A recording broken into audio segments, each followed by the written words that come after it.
TV Centro-América, com você. MT2, oferecimento Sicredi, onde o dinheiro rende um mundo melhor. Abra sua conta. Mais de um ano de aulas remotas nas universidades públicas. E como está o planejamento de retomada das atividades presenciais na Unemate, UFMT, IFMT e na Federal de Rondonópolis? A destruição pelo fogo no interior do estado. Em Sinop, as chamas atingiram lavouras e casas. E ao vivo da Arena Pantanal, a gente acompanha Cuiabá e Grêmio pelo Campeonato Brasileiro. A partir de agora, no MT2.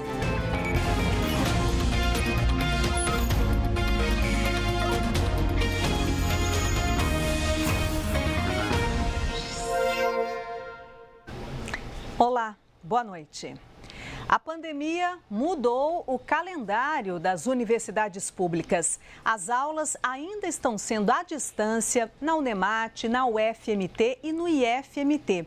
E, por enquanto, o que existe é um planejamento para a retomada das atividades presenciais de forma gradativa, ou seja, por etapas.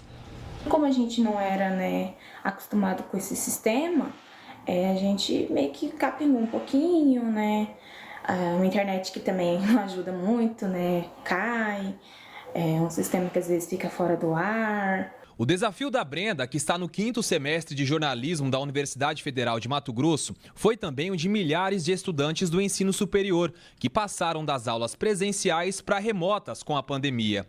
Todo mundo teve que se reorganizar. Os calendários das instituições mudaram. Na Universidade do Estado de Mato Grosso, por exemplo, o ano letivo de 2020 terminou só em 2021. Como nós tivemos um período parado no ano passado, para poder nos organizar e retomar o ensino, as atividades de ensino, nós ficamos no ano passado 3 meses quase, organizando a instituição. Então, o ano de 2020 encerrou em março de 2021. A vacina chegou e, com ela, a esperança de que a rotina voltasse ao normal. Apesar dos números mostrarem um cenário melhor da Covid em Mato Grosso este ano, se comparado com o ano passado, a volta dos estudantes às universidades e instituições de ensino superior públicas é tratada com cautela. Para o restante de 2021, ninguém ainda confirmou que isso vai ser feito. Por enquanto, os mais de 40 mil alunos da UFMT, IFMT e Unemate precisam esperar. Na Unemate, o 2º semestre de 2021 começa agora e vai até o finalzinho de dezembro.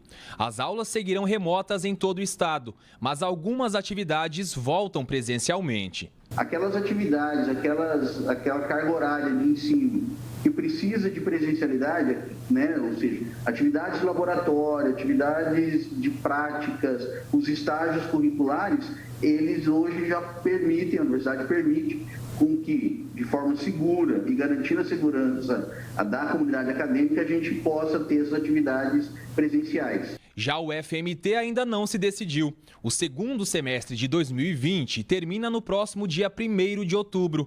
E até lá, os conselhos responsáveis devem se reunir para fechar o calendário de 2021. O IFMT ainda aguarda o posicionamento dos diretores para chegar em uma definição. Quem já pôde sentir como é uma aula presencial antes da pandemia, vive a expectativa da retomada. Sinto falta, sim, do ensino presencial. Sempre essa questão humana, Porque a universidade, ela já é essa questão de integração. E não ter isso é muito triste. O Instituto Federal, o IFMT, informou que trabalha para viabilizar condições seguras para o retorno das atividades presenciais. O Conselho Superior ainda não definiu uma data para o retorno das atividades presenciais, que permanecem suspensas até 30 de outubro. Esta decisão foi baseada na previsão da 2ª dose da vacina dos profissionais da educação, de acordo com o cronograma das prefeituras, onde o IFMT possui unidades. E agora vamos ver como é que está o planejamento para o retorno das atividades presenciais na UFR, a Universidade Federal de Rondonópolis. A A Universidade Federal de Rondonópolis suspendeu as aulas presenciais em abril de 2020. De lá para cá, as aulas acontecem de forma remota em alguns cursos. O campus conta hoje com cerca de 3.500 estudantes. A universidade oferece 19 cursos. Em outubro de 2020, as aulas presenciais voltaram em alguns cursos, como enfermagem, medicina e também engenharia. Está previsto para o dia 1º de setembro o retorno das aulas presenciais dos demais cursos. Porém, cada curso irá escolher como voltar. O retorno será em 3 perfis: presencial, híbrido e remoto. Como o protocolo de biossegurança ele impõe que tem que haver a imunização completa para as atividades presenciais, nós optamos por liberar então os 3 formatos. Aqueles cursos que os alunos já estiverem imunizados vão iniciar normalmente com atividades presenciais. Aqueles que prevêem atividades presenciais, como áreas práticas, laboratório, aula de campo, estágios, eles poderão fazer essas atividades presenciais, mas no formato híbrido, então que vai consorciar atividades remotas iniciais via AVA e posteriormente com atividades presenciais, a partir do momento que os alunos estejam imunizados. O Nils está estudando de forma remota desde o ano passado. Falta 1 ano para concluir o curso de Sistema de Informação. O curso dele optou por não retornar às aulas de forma presencial. Eles vão continuar de maneira remota. O Nils apoia a decisão, pois acredita que este não é o momento para o retorno. Devido à situação que a gente está enfrentando, eu acho que, de certo modo, a preocupação é muito mais grande e a urgência que a gente tem é que todo mundo consiga vacinar, sabe? E, vacinar para receber as 2 doses da vacina, para estar totalmente imunizado. Depois do intervalo, o planejamento para a vacinação de adolescentes contra a Covid. E o fogo destrói lavouras e atinge casas em Sinop.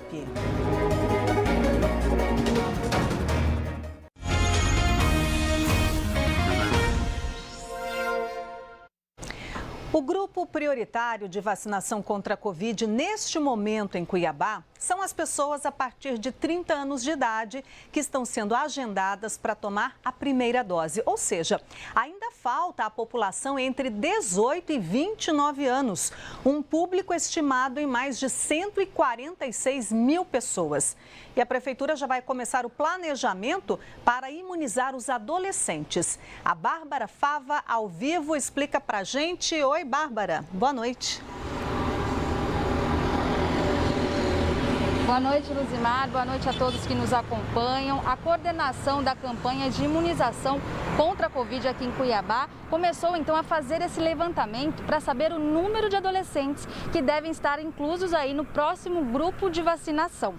Mas, segundo a Prefeitura, ainda não há uma data definida para a abertura de cadastro deste público de 12 a 17 anos de idade. A previsão é que assim que todas as pessoas acima de 18 anos sejam vacinadas em Cuiabá, o grupo de 12 a 17 anos comece a receber a primeira dose, mas só se houver o recebimento de doses específicas para este grupo.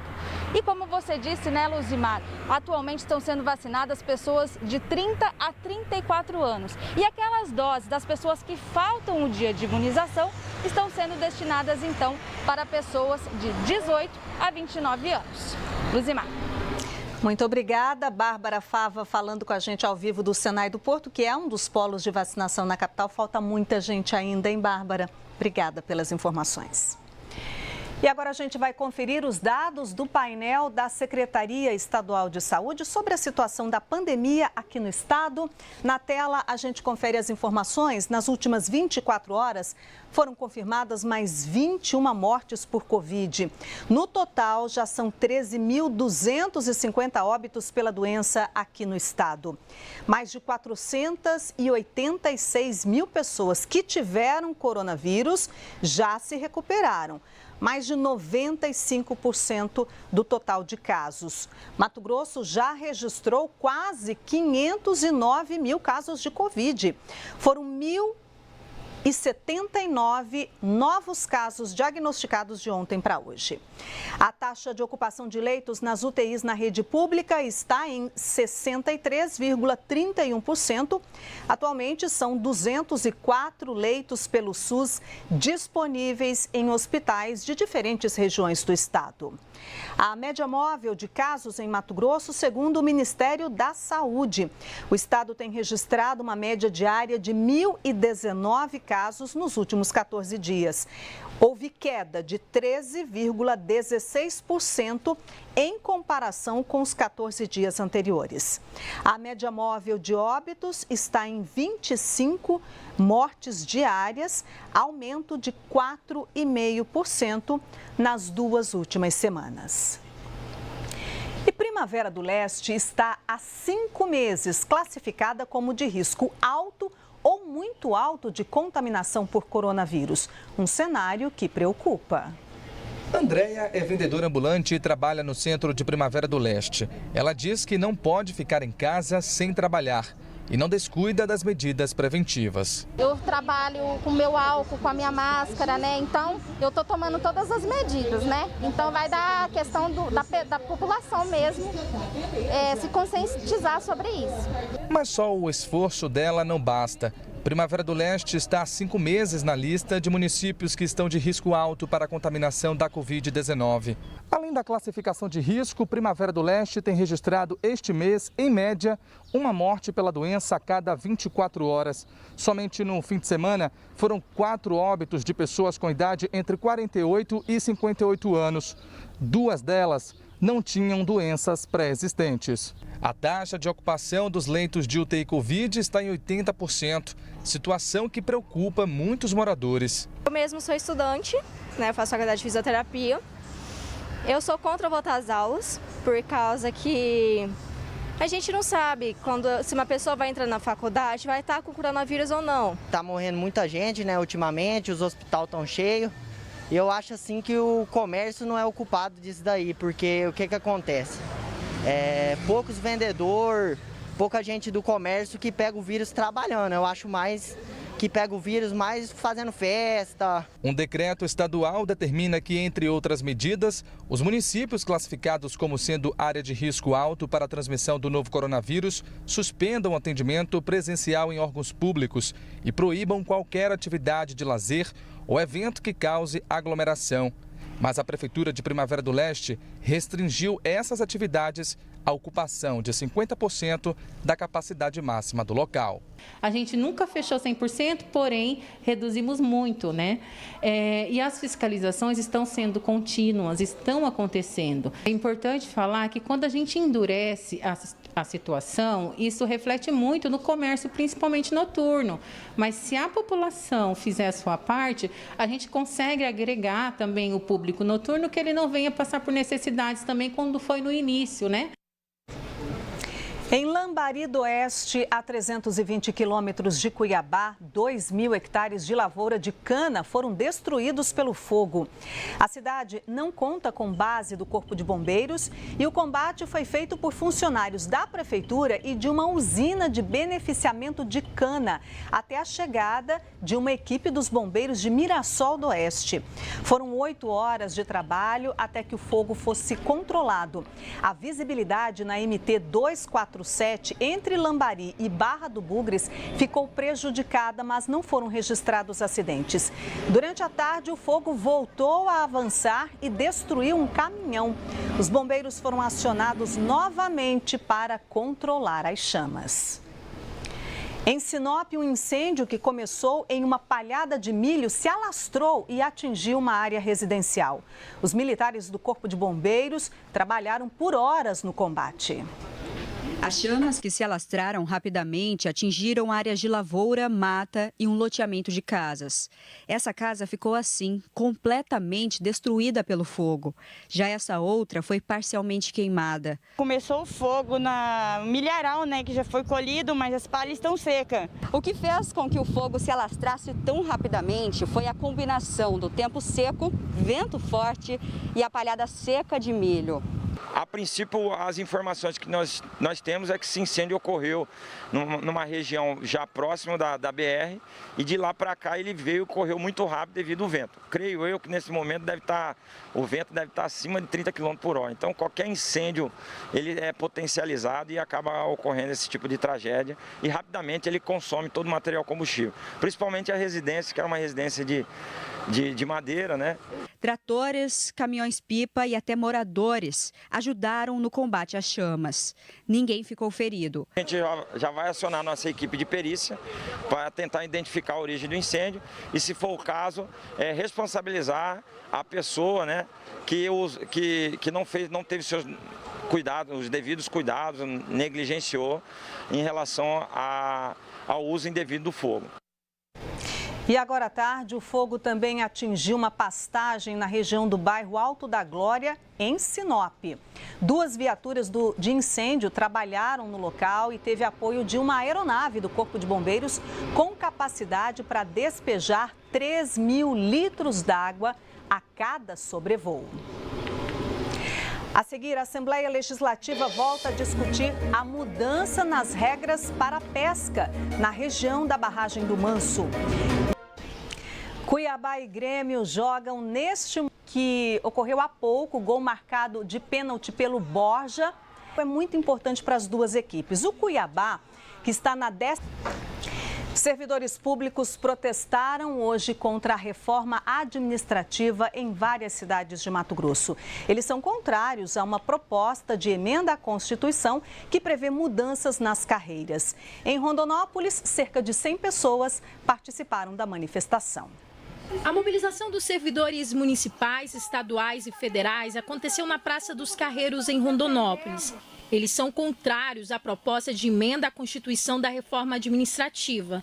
Na visão das centrais sindicais, a PEC 32 pode comprometer serviços essenciais à população. Ela é extremamente nociva porque acaba com a estabilidade do serviço público, acaba com o concurso público e possibilita, que as gestões públicas, os políticos e os apadrinhados possam contratar a prestação de serviço, o que é ruim para a população. Representantes sindicais dizem que a PEC afeta vários direitos trabalhistas dos servidores públicos.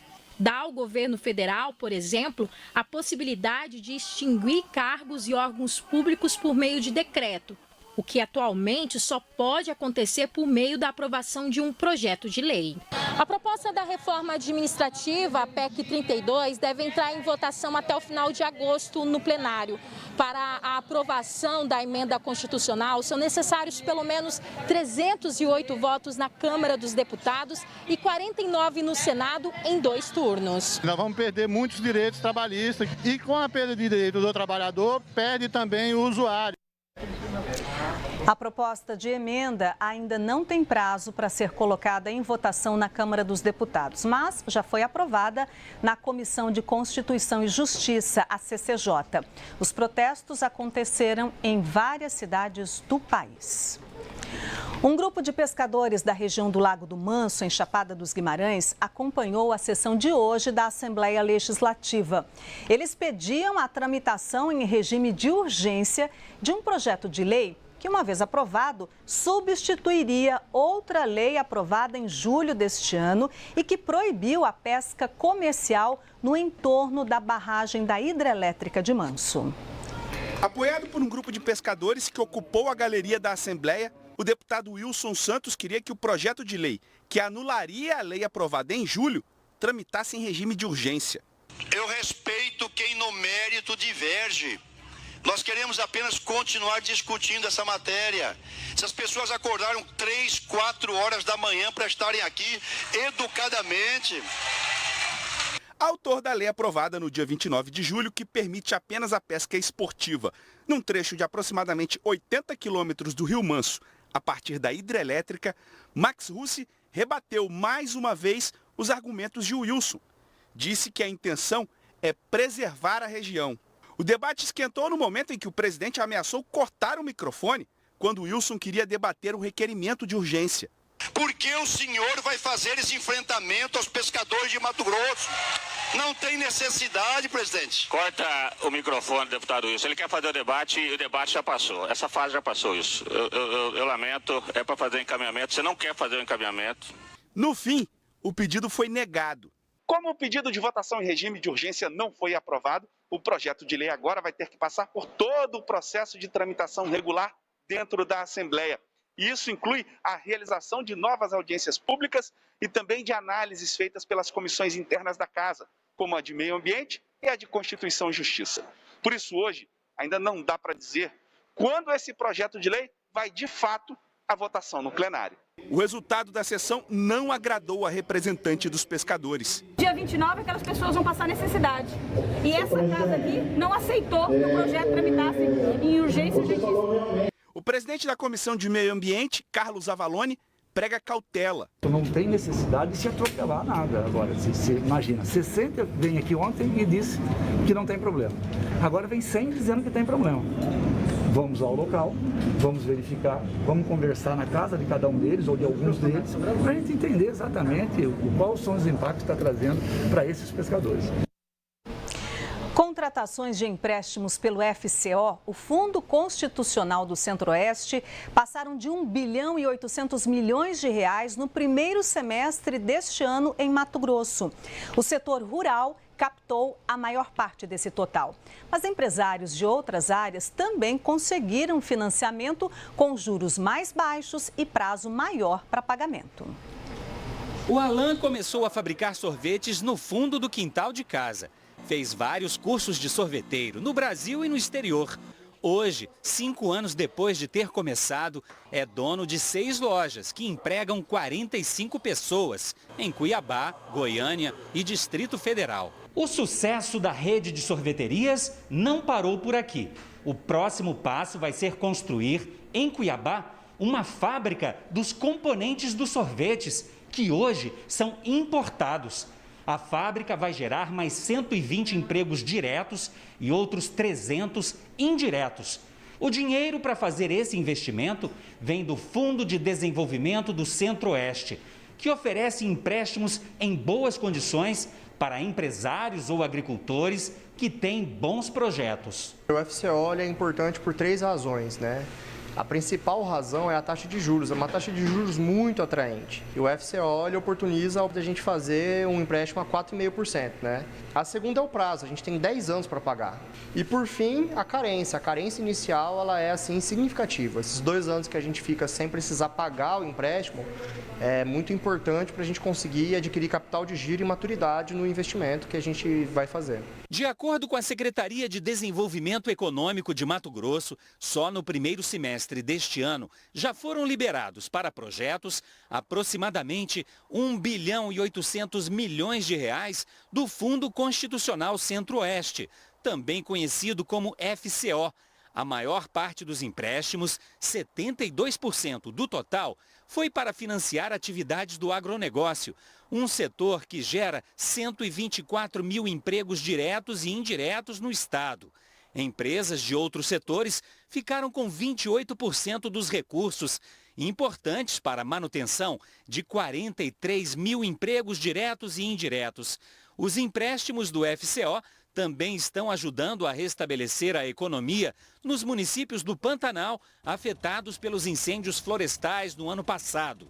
Mato Grosso hoje é a maior potência agrícola do Brasil, é um estado que tem contribuído muito com a balança comercial brasileira e, com certeza, o Fundo Constitucional do Centro-Oeste, como outras políticas de desenvolvimento econômico, tanto federais quanto estaduais, que propiciaram o crescimento e apoiaram os empreendedores que para cá vieram, investiram o seu trabalho, os seus recursos e pagaram por isso. Com o dinheiro do Fundo de Desenvolvimento, o Alan, que você conheceu no início da reportagem, vai fazer com que a fábrica de sorvetes em Cuiabá deixe de ser um sonho e se torne realidade até outubro do ano que vem. Ele aconselha outros empresários a buscar o empréstimo, desde que tenham bons projetos para aplicar o dinheiro. O FCO ele nos obriga ou ele nos conduz ao planejamento. É difícil e praticamente impossível captar o FCO sem um bom plano de negócio. E fazer o plano de negócio é um exercício muito bom para a gestão e para o empresário. De acordo com a Secretaria de Desenvolvimento Econômico do Estado, projetos de empresas para receber empréstimos de até R$1 milhão podem ser apresentados às gerências do Banco do Brasil. Acima deste valor, é preciso ter o aval da Secretaria de Desenvolvimento Econômico, que ajuda os empresários a estruturar os projetos de investimento. Informações sobre como conseguir o financiamento no site fco.sedec.mt.gov.br. O MT2 termina aqui, a gente encerra com as imagens.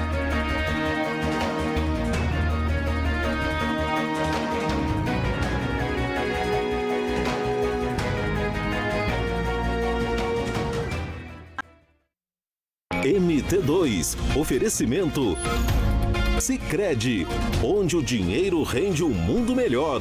Abra sua conta. TV Centro-América, com você.